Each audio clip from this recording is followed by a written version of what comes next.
the next property of momentum we're going to explore is that of conservation of momentum. As you may recall from our study of energy, there are conservation laws, and amongst these, mass, for example, and energy are conserved. These conservation laws apply to closed systems where the objects only interact with each other and nothing else. That means that there are no external forces acting on any of the objects in the system.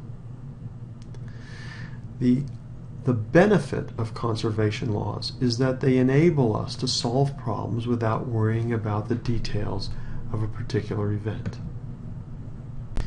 So, again, like energy, momentum is a conserved property.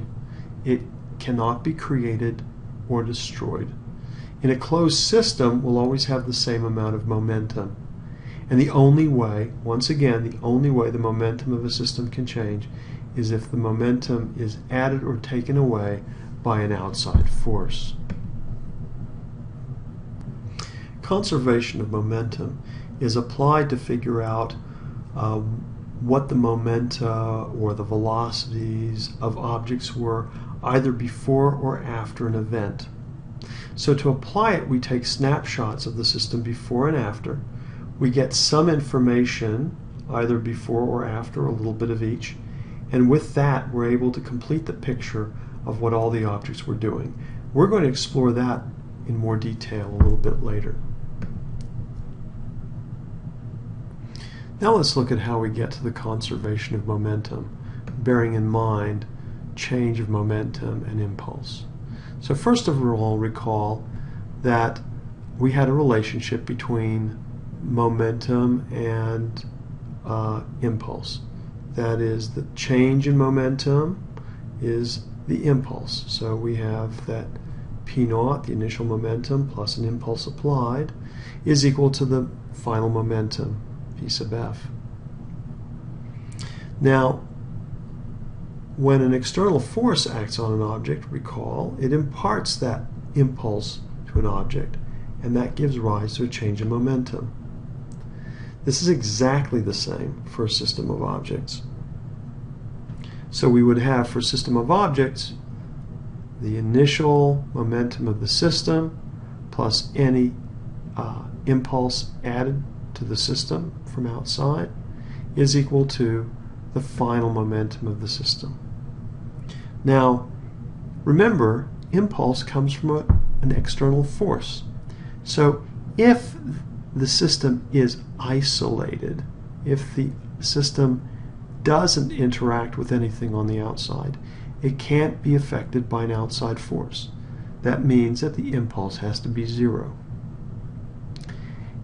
If the impulse is equal to zero, then the momentum of the system before and the momentum of the system after are the same. It means that the momentum of the system is conserved.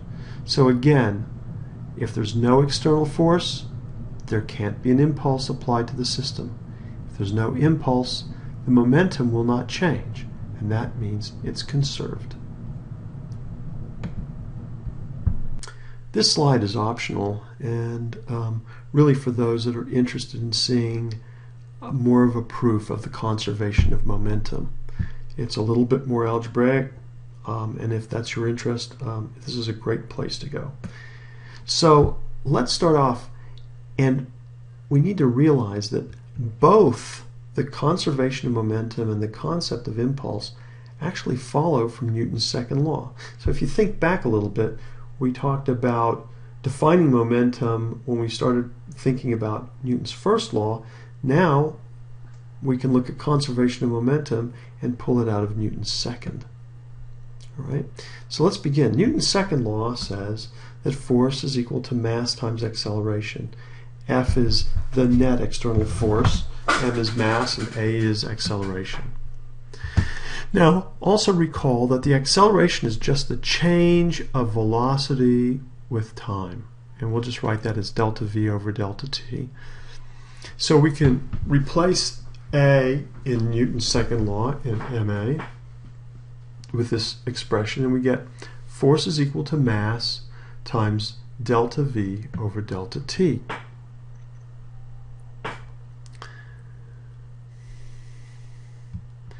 We can also multiply both sides by delta T. So we'll get F delta T is equal to M delta V. So this is beginning to look familiar, I hope. First of all, we know that mass is not going to change, so we can bring it inside the bracket, and so we have F delta T equals delta mv. Well, hey, F delta T is just what we defined as the impulse, and delta mv is just delta p. So what we've found from this is that F equals ma leads us directly to the impulse is equal to the change in momentum. So that's the first part. We've shown that impulse and change in momentum are in fact the same. Next, let's go on and look at delta p. Let's expand it. It's the final momentum minus the initial momentum. So impulse is pf minus p naught. And this can be rearranged in the form that we knew by adding p naught to both sides. We get p naught plus I equals pf. So again, one of the familiar equations. Now we can get to the conservation momentum. We saw that if the force is zero, we know that the impulse is zero, and therefore we get p naught equals pf. So in the case where there's no external force, the impulse is zero, and so momentum is conserved.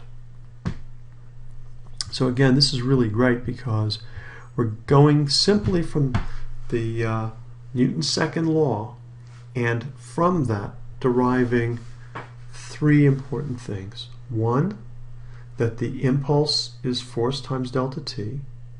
The second is that the change in momentum equation, p naught plus I is equal to F.